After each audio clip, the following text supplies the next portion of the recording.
Welcome to episode 5 of Screenwriting Studies, the podcast. We are very happy and honored to have Rita Benis as our guest in this episode. And Rita Benis is, as many of you will know, an award-winning screenwriter who has worked in cinema since 2000, but is also a researcher at the Center for Comparative Studies at the University of Lisbon. And she wrote her PhD thesis on Manuel de Oliveira's screenplays. And her chapter in the handbook is called Acts of Reading, the Demands on Screenplay Reading, which is interesting that we now switch from screenwriting to script reading. And this is, interestingly, it's a topic where you can find very little literature, academic scholarly literature about the demands of reading scripts. So from your PhD thesis to this topic and this chapter, can you, to start, tell us a little bit about the backstory or the making of the chapter, or your ideas, how to deal with this? First of all, it's an honor to be here. It's really a pleasure to be a part of the network, screenwriting network, which is a major achievement in this field to broaden up our views and eyes on different aspects. And I've learned a lot. I couldn't do my work as a researcher without the immense things I've came to be acquainted with among the works of my colleagues in the Screenwriting Network. So thank you very much. To answer you, I will start to contextualize a bit of how my PhD thesis was being developed and how I got there and how I got to this chapter. So from my personal experience started I started to research screenplays because I was working in cinema, first as a screenwriter and as also assistant director. I was working in the plateau of cinema, and I started to need more knowledge, insights on the screenplays, on how to work on my screenplays. And so I went to do a master and some other workshops and formations on the subjects. And mostly the postgraduate screenwriting studies that I've got into focus on mainstream models of narratological models. So Campbell, McKee, Sitfield, and so on. And later on, I realized that I was catching a lot of very fruitful insights from author, writers, directors, personal testimonies on interviews and screenwriters, the only screenwriters, interviews and insights that were not being able that I was not being able to got in school. So from these approaches to independent exploration of the creative process, testimonies, and also texts like Pasolini structure, a structure that wants to be another structure, and so on. I was getting a broader understanding of my field. So this made me inspiration to do my PhD on the work of Manuel de Oliveira, which is a Portuguese film writer-director that started in the silent film period. He started to film in the silent film period, and then went to the digital era. So he crossed all the 20th century, and he crossed many different approaches to screenwriting, and he experiment many different techniques and models and formats of writing. So it was very richful to be in touch with this material that could make a holistic view of the historical screenwriting development through the time. So in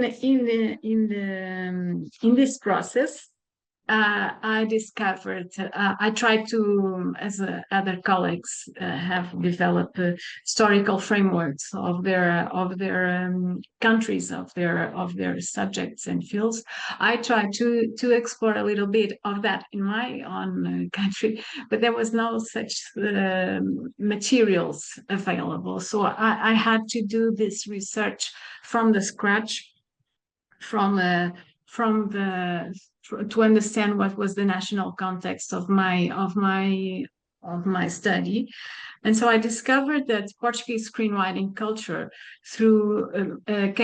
started from three major external influences, which was French, Italian, and American models.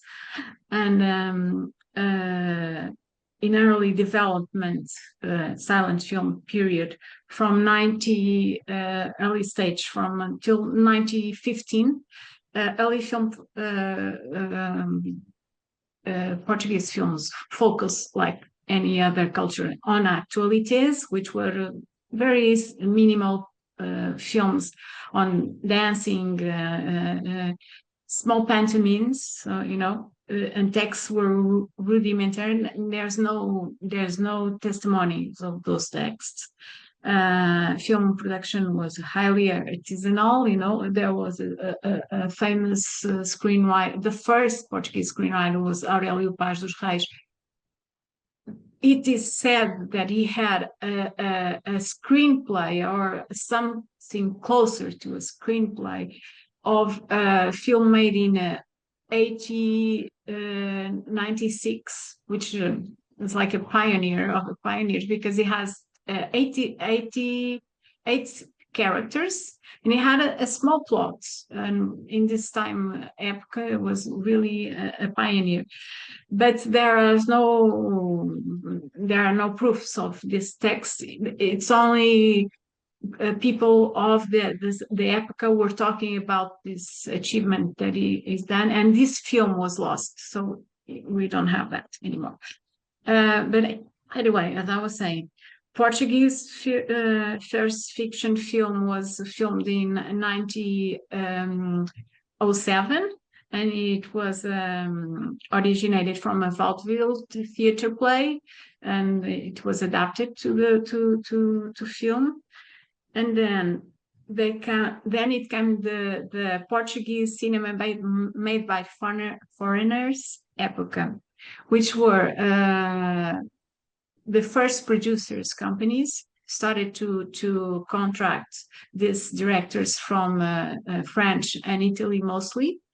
They came, Jorge Paulo, Rino Lupe, Roger Leon, they came to Portugal to film mostly literature, classical Portuguese literature pieces. And these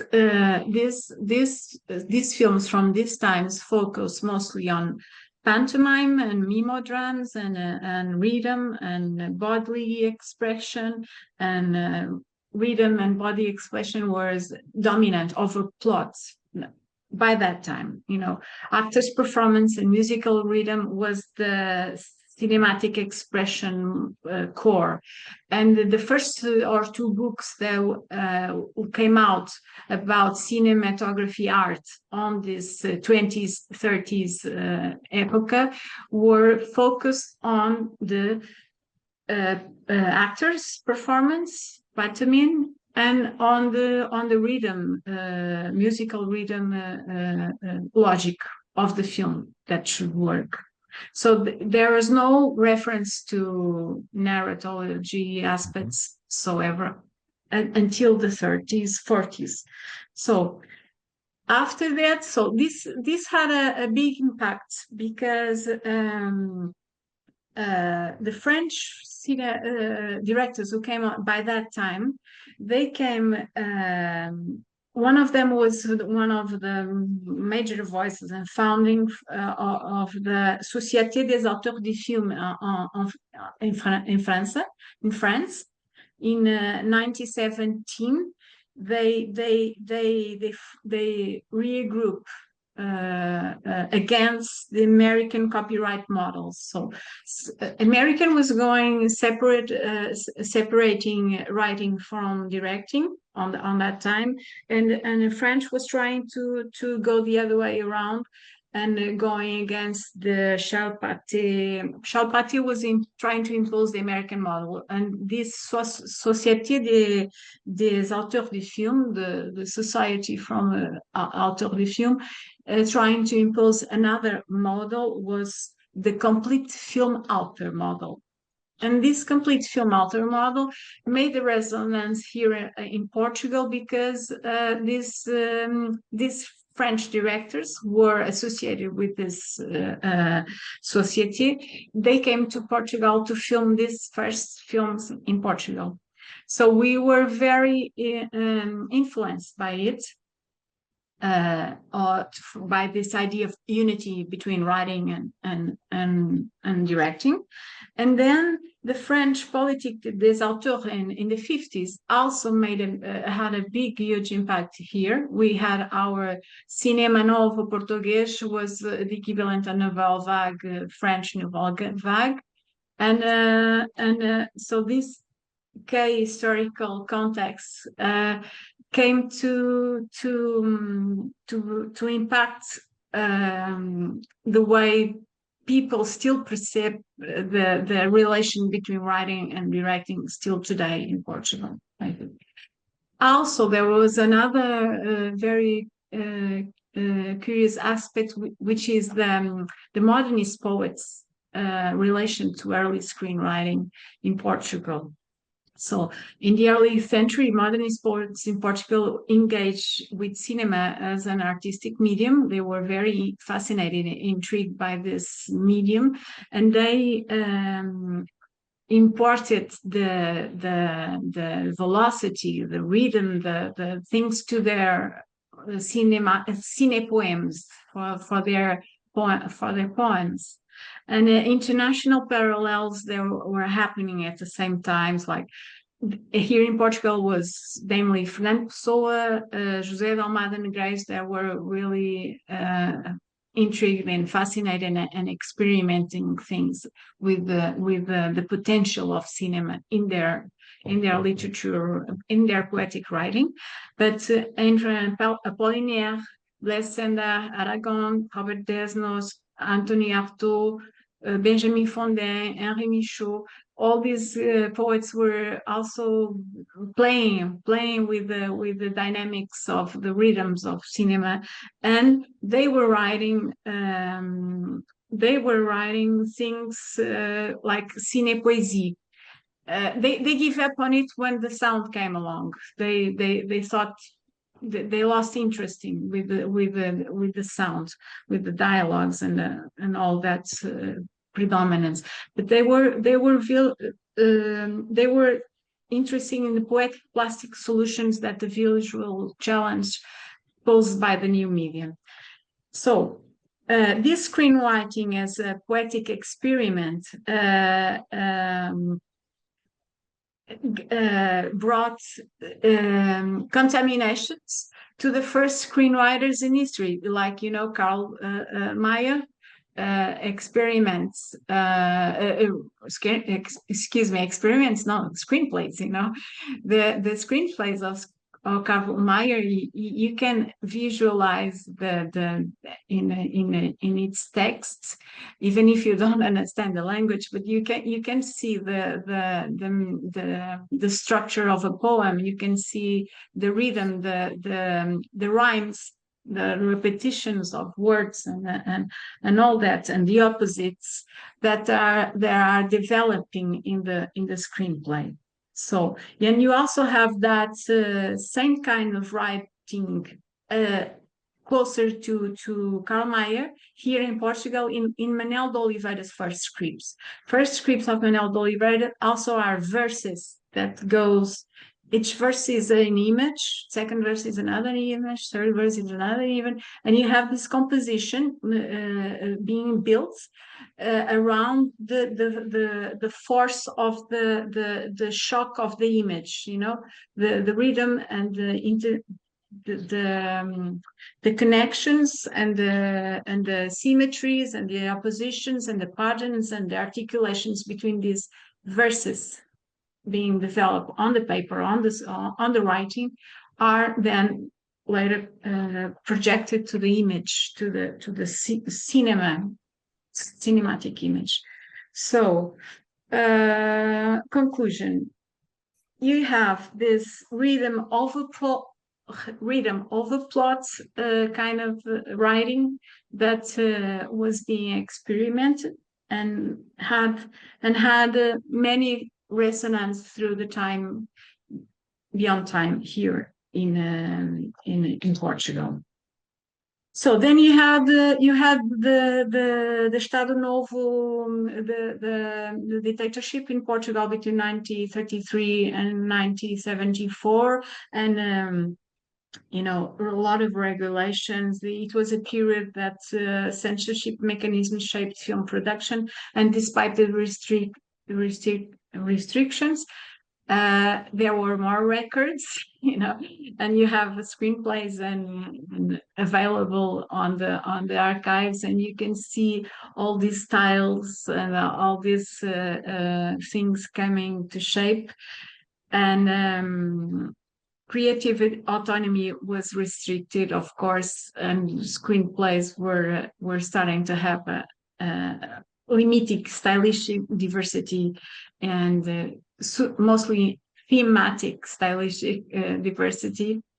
And then from 1974 revolution, you have the arrival in the 50s. You have the arrival of TV, and with the TV you have a lot of new terminology coming from Spain, because technicians were coming, and they brought words with them like guion to describe the screenplay. We had before argumento, which are different, and they are still used indistinctively here in Portugal, but maybe in cinema they use more argumento, and in TV they still use more guion. And they have different etymological meanings, and so this also has an impact. After the French New Wave, this authorial vision, the auteur had an impact. And then later, 70s, 90s, you have the growing influence of the classical Hollywood influence models, and private TV channels opening, and audiovisual production Portuguese growing. And so academic and markets are growing more and more. The number of degrees about writing, screenwriting, sorry. And Hollywood screenplay formats gain academic legitimacy and started to be the main legitimate thing to teach in academic field. And mainstream narrative structure became widely taught, and there was a shift toward the recognition of the screenwriter as a function, a collaborative author, and an author in itself. So the contemporary landscape, Portuguese cinema remains very artisanal industry, because we don't make more than 10 to 12 feature film a year. And screenwriting often still is linked with director who is a screenwriter director, or worked in collaboration, but director takes over the thing. There are emerging new streaming series in interactive formats and video games, and the showrunner is still appearing, not so strong yet, but is appearing, of course.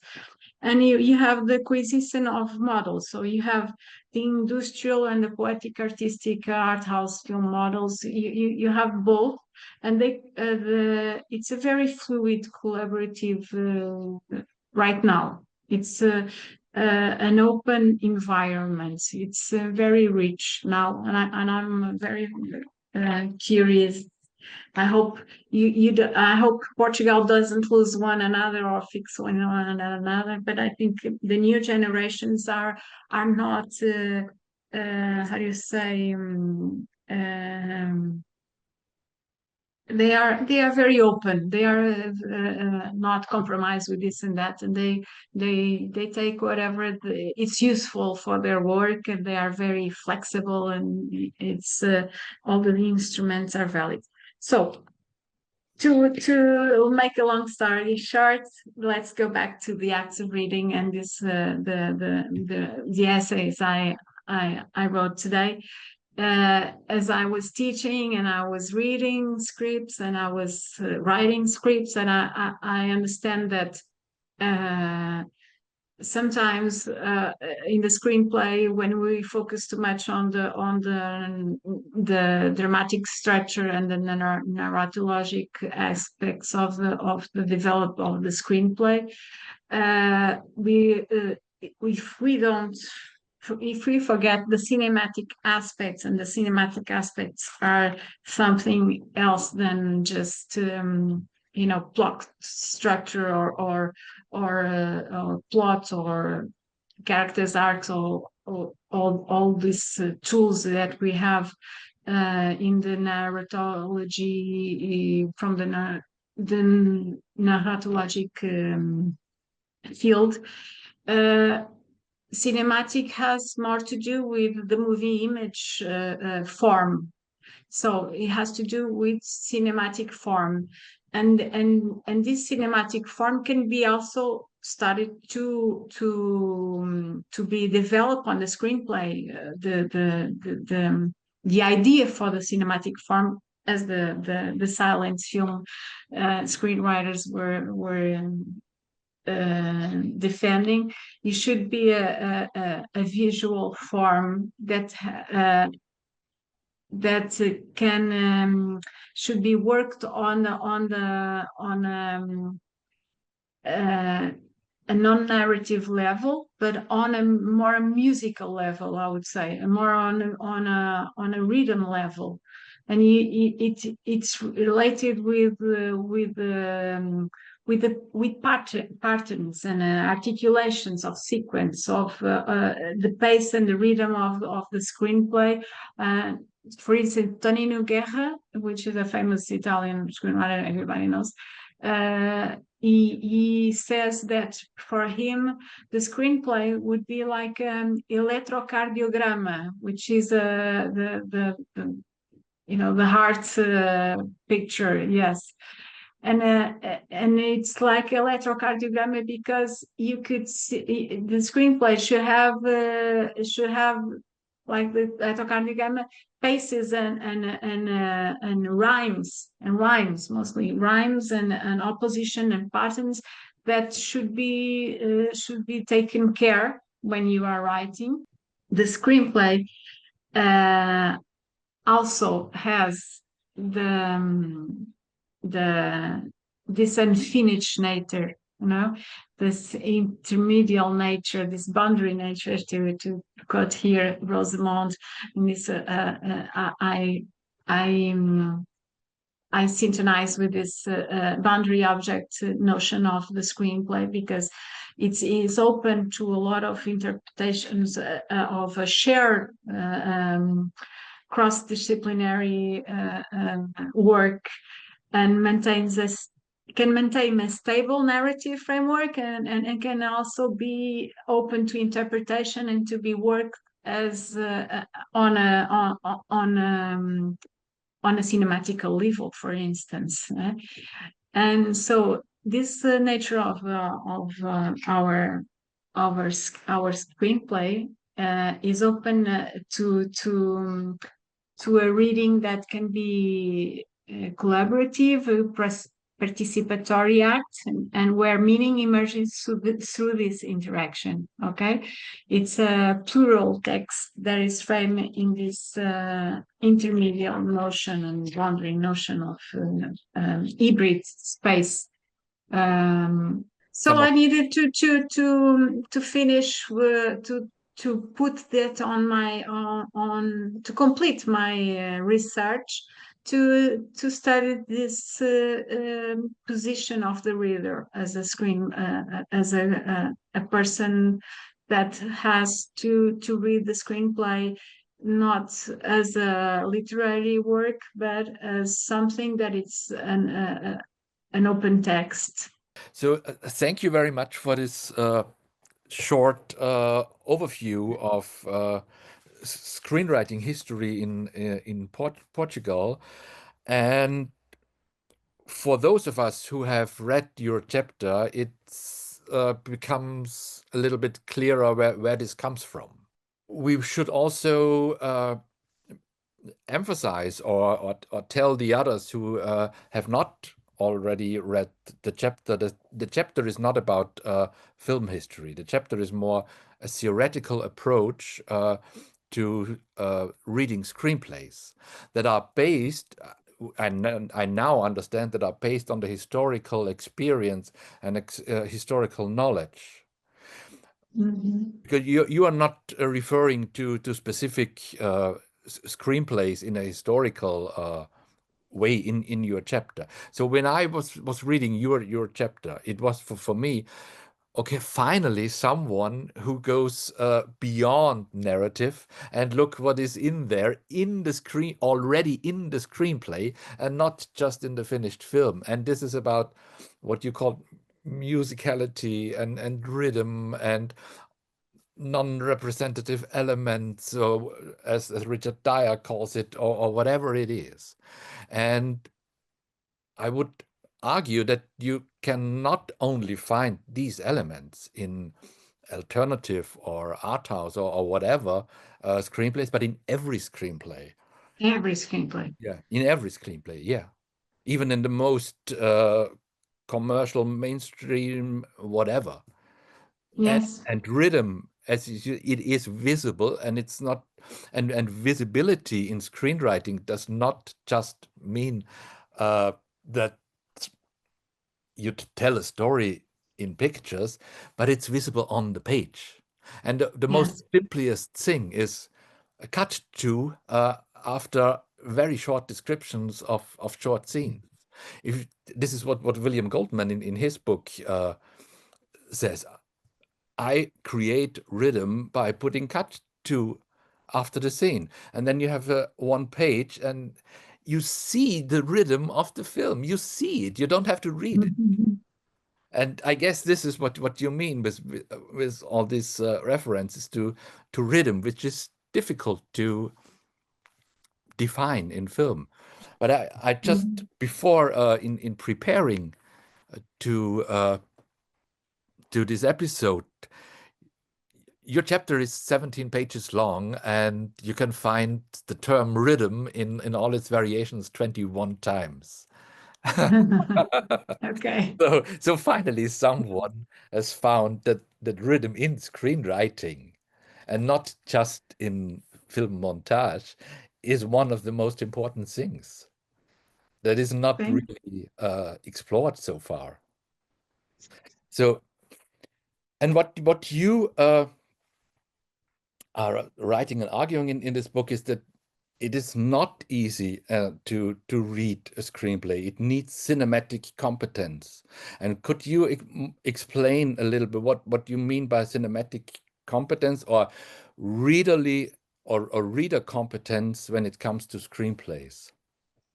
Reader must going on Claudia Sternberg text on the cinematic competence of the reader, and that The screenplay demands an active, interpretive reader who can imagine the audiovisual and realization of, the sparse textual cues that are there.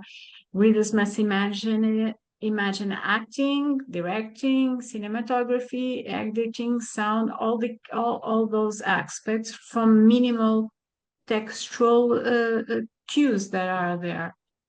Screenplays require an active interpretation of this meaning that emerges through this collaboration between the writer and the reader.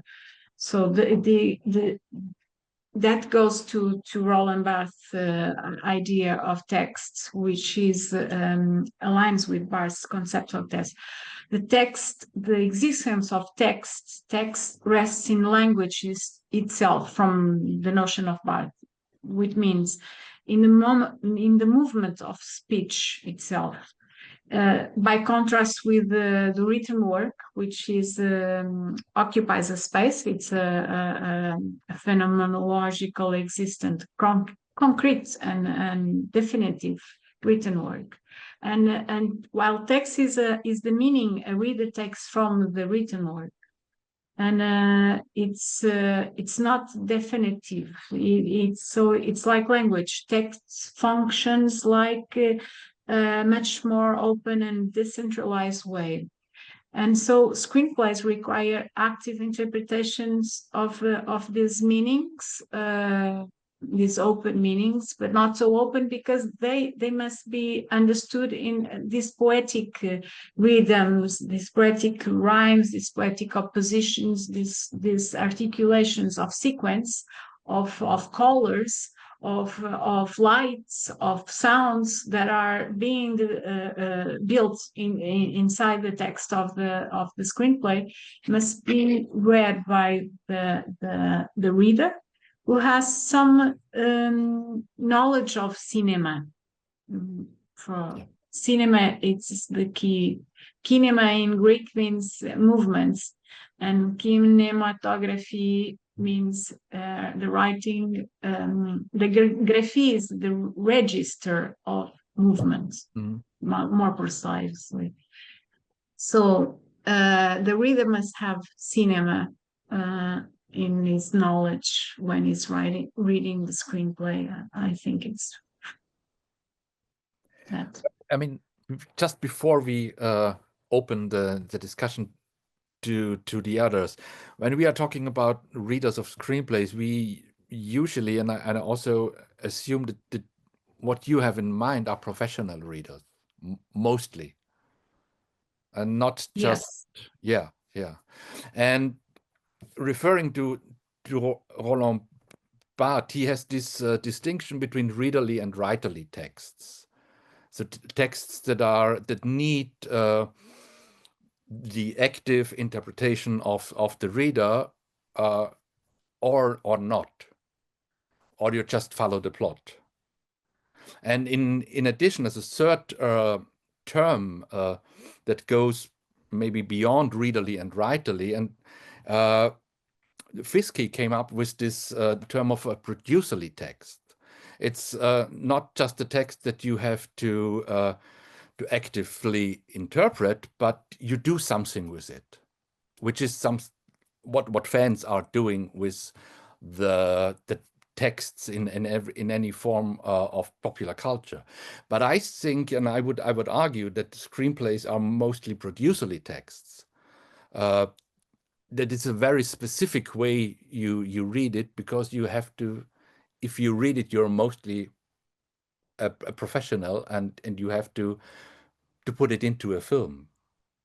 Yes, but of course, there's always a niche of fans who will read screenplays. The difference to the readerly text, it's a screenplay is not very ambiguous or ambivalent in what it's saying, as a literary readerly text that is totally that. Yes, and it's fascinating because there are very beautiful screenplays, enjoyable of reading, not only by the plot the follow-up of the plot, but by the poetic aspects of the screenplays. For instance, the Portuguese film director João César Monteiro is a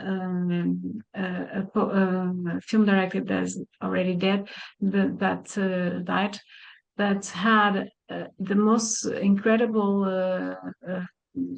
screenplays that were published, and they are literary works or poetic works. You can read them as a pleasure, as a first class literary objects, because they are amazing, well written. And I'm not going to discuss which screenplays should be written by professionals or not, but mostly screenplays should be read by a professional reader, and a professional reader should know about cinema. But screenplays are not written by a great audience, a big audience. They are not published. So maybe that is also one of the reasons why it's a very specific, very technical text that reads. It needs a lot of cinematic competence and reader competence.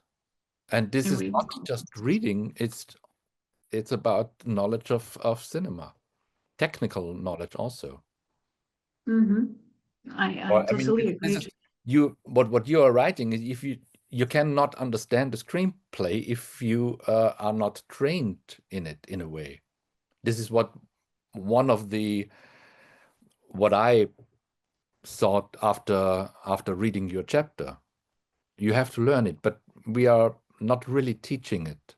We are teaching how to write one, but not how to read one.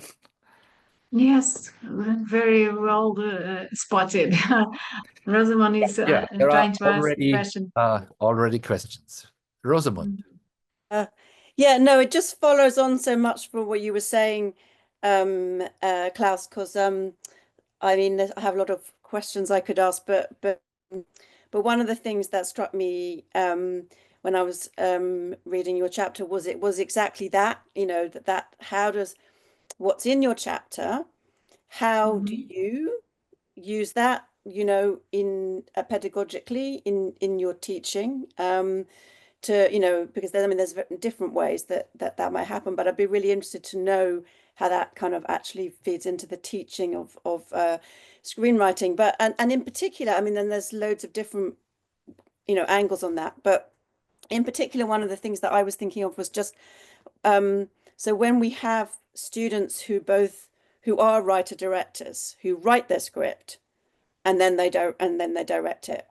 And I was interested in your kind of characterization of directing as a form of active reading, so that you're actively reading the script and kind of reimagining it, reworking that text in the film.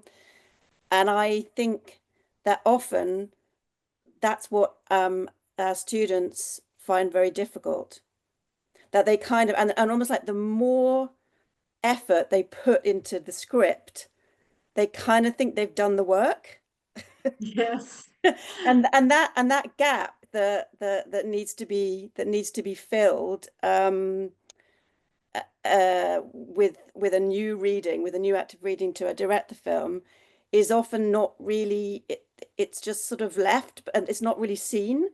And it's like, oh, I've got the script now, and so one of the things that we think is important, and we but it's but probably it would be interesting to know, because I think more could be done to just actually teach, okay, well, how do you kind of read the script as a director, and particularly when it's your own work, actually, because when it's not your own work, you can't, you have to come at it anew.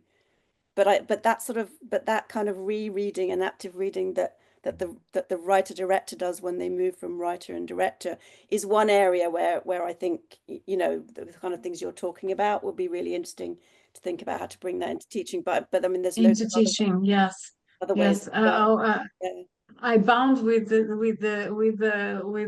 students' joy of making the script and thinking it's done, and then God, when they pass along their screenplay to the rest of the team, because they have to do this work as a team to understand how this work, cinema is a team work. And so what I try to do in my classes is I put them to adapt a small folklore tale, very short thing, and then they all read each other's their screenplays, very short, 10 pages, 15 pages maximum, and they understand immediately. They have different voices. They immediately see that they went from the same plot, the same story, and they developed. Then we pick up one of the scripts, and we pick up the first scene, and we develop more closely the first scene, and then we see. I show them a film on the same folklore tale. I show them the first scene, how the mise-en-scène is all done, and then we discuss the balance of the sequences and all. But it's really important in that part of the reading of the text. It's a major part of the screenwriting process. Paolo? Yes. Well, first of all, thank you so very much, Rita. You've given us so much food for thoughts. Anyway, I have so many questions, but I will ask this one. One of many passages in your chapter that got me thinking is when you argue how artistic voice gets absorbed by commercial formulas, commercial imperatives. And so in a way, you pit artistry against commercial demands. And you told us earlier about how this tension sort of became very much ingrained in Portuguese cinema over the decades, for instance. And I can see Sarah in the audience today, so I'm sure that were we to see this from the perspective of experimental filmmaking, for example, this conversation could take us to so many different turns. But back to my point, and this is my opinion, possibly also a biased one as someone who has worked as a script reader, but I think commercial imperatives do not necessarily exclude artistry or vice versa. I should probably be more precise, though. What I mean is that one still does need effective writing and reading voices, even when working at the most trivial or outright commercial projects, which is sort of in keep with the technical competence of screenplays that Klaus pointed out. But the other way around is not necessarily true. And I wondered, what are your thoughts about this? I agree with you. I think they don't exclude necessarily one another. I don't see that artistry against commercial demands. I think they both have this challenge in front of them when they are writing the screenplays in their fields. I think the reading voice, as a reader, as a script reader, you have your own voice as well when you are giving your script readers advices. You have your ideas of rhythm, you have your ideas of rhymes that are missing in the screenplay you are reading. So, and you are doing that. Probably not following any model, but following your notion of cinematic composition, I think. And I think it's a question of individual voices or a group of voices, because, a group of a screenwriting office of group of screenwriters can produce a voice as well, like a chorus singing one, the same libretto sings different from another chorus, and we all produce voices. I'm really interested in exploring this aspects of biological aspects of the the relation of the voice of the screenwriter's voice with uh,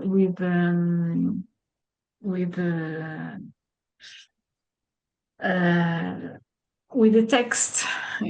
It's all related with us. There's I mentioned in this essay the Conte de Buffon, the Jean Leclerc maxima on a discourse he made when he got invited to the Academy of Arts in France in the end of the 18th century. He said, le style c'est l'homme même.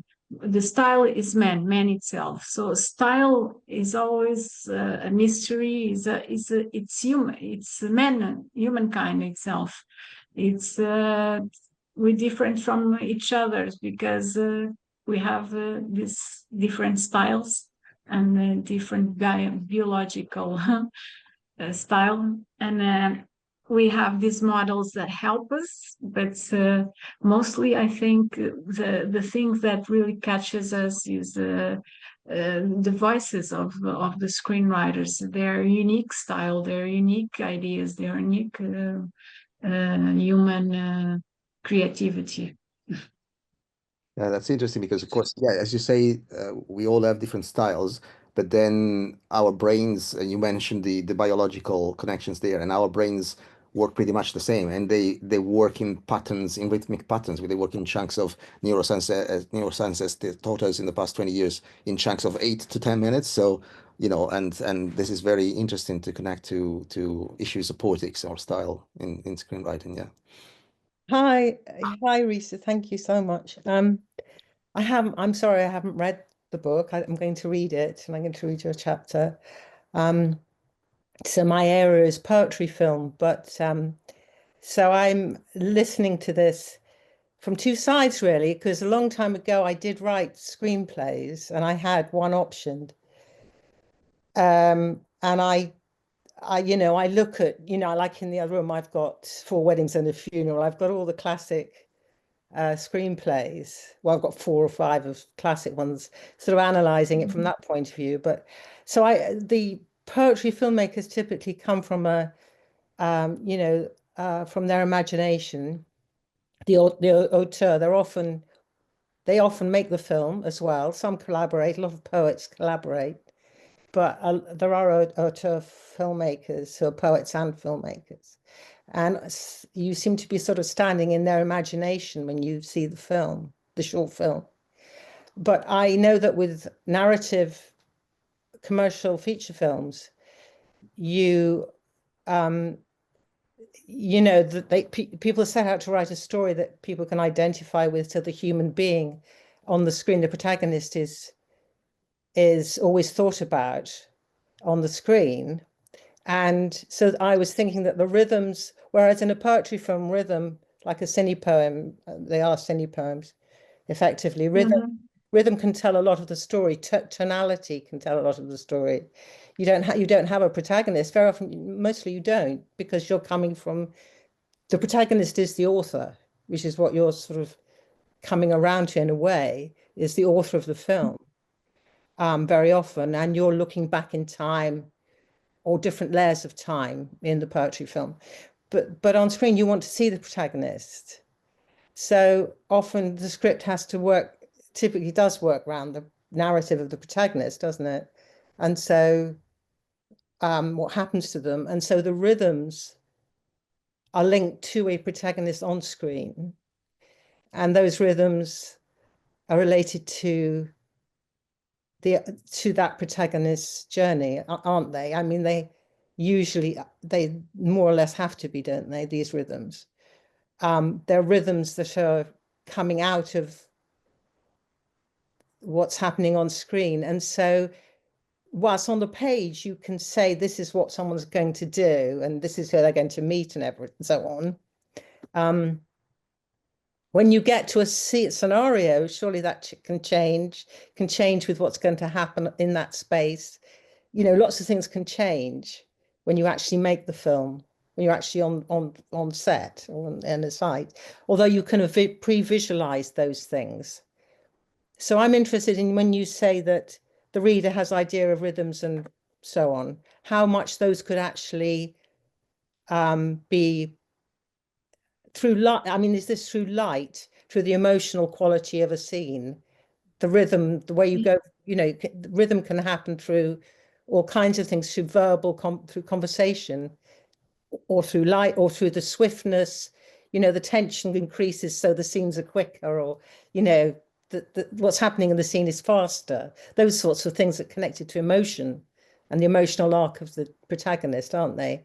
So is that what you're sort of talking about when the person's writing a script? And if you have an idea, as you say, about film, about making cinema, about going, which you clearly have to do if you want to know about budget and, you know, what scene is going to work next and where you're going to be next and so on. So it's everything, isn't it, that the reader and writer has to know, as you were saying, Paula. So, but I'm just interested that this is what you're saying, is that the reader understands about how the light will change, how the speed will. These are the rhythms you're talking about, are they? Yes, I'm talking about that. Thank you for your question, Sarah. And I think the screenwriter can start to work on that rhythm you were speaking about. I remember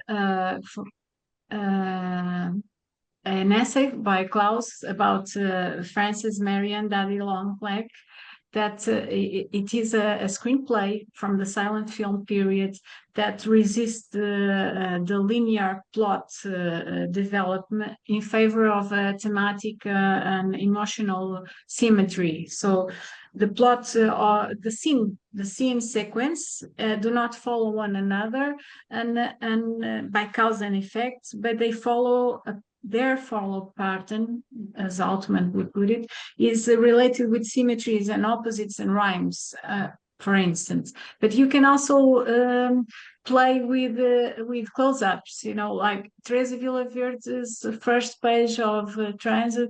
It started with a description of a very dark room, and then you have a line saying, it's the first time you see her face this big, and you immediately have a close-up, and then you have a lot of close-ups through the screenplay without mention close-up, but you have this you know, her film style is her cinematic style is going to be made of these close-ups are very important to her in the rhythm of the construction of her film. And you can see these different voices, different poetry in continuity in different screenwriting process, in screenwriting language of different screenwriters. It's really interesting. And I try to show as much as possible different screenplays to, you know, Alien screenplay, first act, to read that, I, Robot,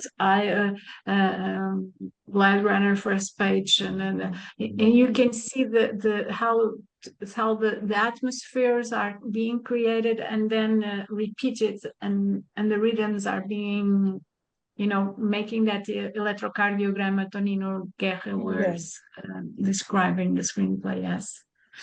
Can I just, you just mentioned, I'm sorry, I didn't, you said she does this with the faces. Who was that you were talking about? Could you give me the name? Teresa Villaverda is a Portuguese film director. Also, similarly, you talked about cine poets from the 1920s in Cine Portugal. poems, yes. Could you give me the names of a couple of those people, please? Benjamin von Den. There are also Nadja Cohen. wrote a book about, made a PhD thesis about the cine poems of the silent film period in France, and I don't remember her PhD name of the thesis, but she explored a lot of those poets who explore the cine poesie. In Portugal? No, she's French. Nadja Cohen. Another one is Alain Caroux, but he wrote a lot of cine poesie in France. And so here in Portugal, you have Fernando Pessoa, who was a famous poet, and he explored something on cine poesie, but it's written in Portuguese. Because I know more about obviously about the French, Man Ray, etc., and Marinetti and the Futurist Life, and going from there on and so on. But Portugal, I didn't know. I was interested. He called it film arguments. There's also, I think it's a documentary about Truffaut, right, from a few years ago, not many few years ago, that actually mentions how Truffaut referencing Alain Caroux as an inspiration. Yeah. I mean, the whole thing of the whole topic of rhythm in film and in screenwriting is so vast and big that I'm sure we will discuss it with other guests in the next episode also. And the problem is also that there are rhythms in film, different films, that different rhythms that are changing all the time, and there are rhythms in screenwriting. And the rhythms in the screenplay itself does not necessarily translate to final rhythms in the film. And sometimes, as Rita was saying very early on, you can see the rhythm of a screenplay on the page without even reading it, and not just in experimental films. That's the interesting, fascinating thing, and you can see all these artistic, avant-garde, experimental, whatever things, sometimes, not always, also in the most commercial screenplay. Yes. Yeah. Alien is one of screenplay that has a voice, definitely. And a good writer should be like that, right, on the page. Yeah. Yeah, it's not on the page. Klaus, before you wrap it up properly, just to announce that episode 6, it will be on the 11th of June, and Rafael Leal will be with us and is going to take us to a whole different direction, and we're going to talk about interactive script writing. Script writing for interactive and immersive media. So thank you, Rita, for discussing your chapter and go beyond your chapter with us. Thanks. Have a nice evening, morning, wherever you are, and see you in June. Thank you very much. It was a pleasure to be here. It was an honor, really. Thank you very much.